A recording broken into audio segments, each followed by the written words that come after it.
This week's lab is investigation number 10, asking how long will that marble statue last?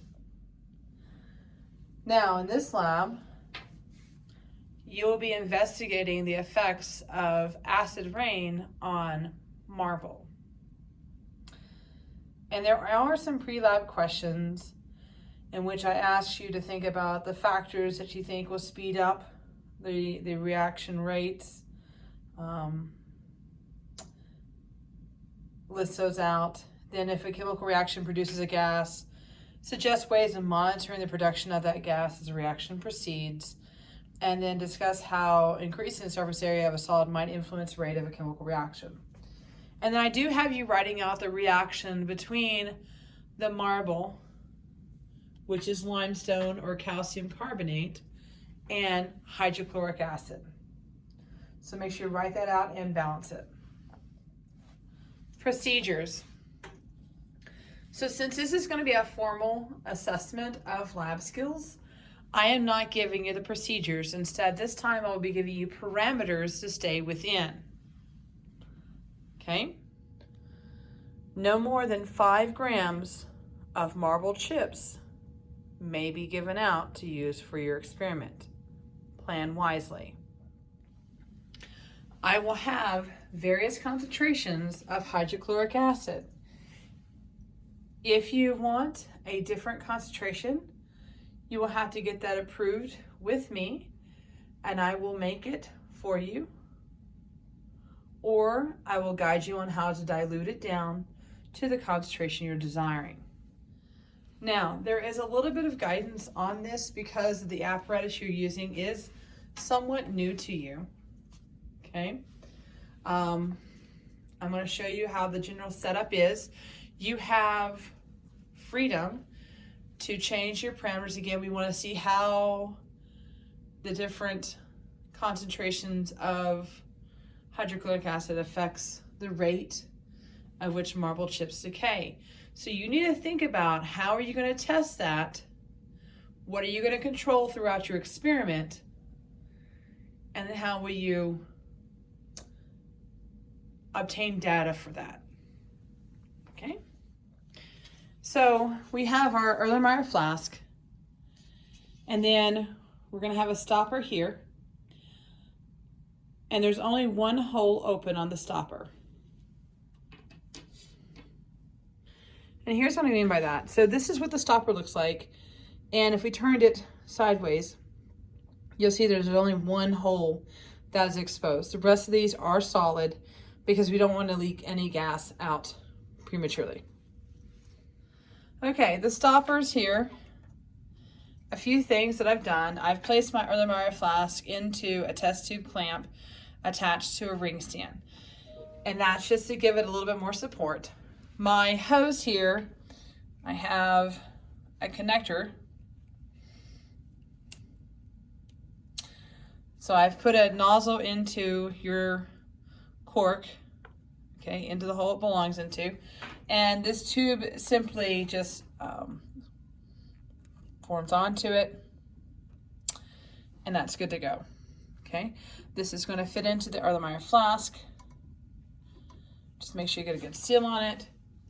And then this hose goes up here to our syringe. And we're going to use a syringe to measure out a relative volume. Now, we have a little bit of an error here because the best situation would be if we could put the syringe directly onto the Erlenmeyer flask, and then we wouldn't have as much of an area or volume really that we've lost here with this hose.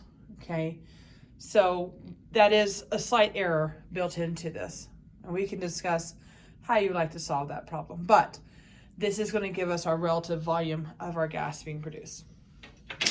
So you're designing your lab, and I don't want you to put any more than 5 grams into the Erlenmeyer flask of the marble chips. That's all you'll need at most. And so what I've done is I've placed 2 of my marble chips into the Erlenmeyer flask, and I'm going to pour into one of these hydrochloric acids into there. Now, an option I will give to you If you want, you can actually put in an indicator in there also to see the reaction. Okay. Now, once I do this part, it's going to happen pretty quickly. So you got to decide how much hydrochloric acid you're going to put in there, what the concentration of it is, and how you're going to control your experiment. So I placed my hydrochloric acid in there, and I put indicator in there as well. It is reacting, as I can see down here with the marbles. And now I'm just waiting for my volume to be measured.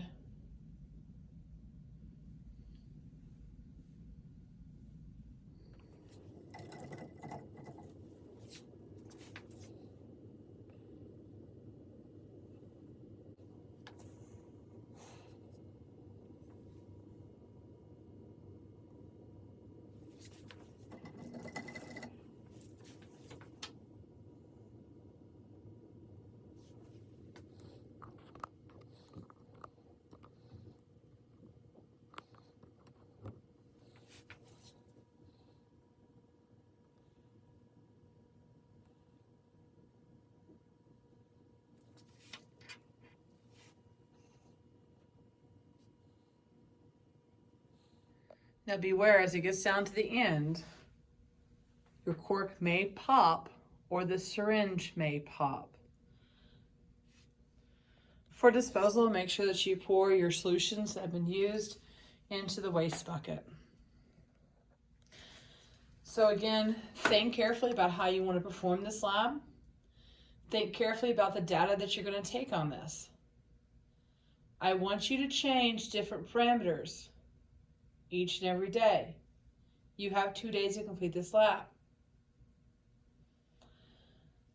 And then we'll look over the analysis questions and have some discussions about this. Could you change the temperature? Would that have a role?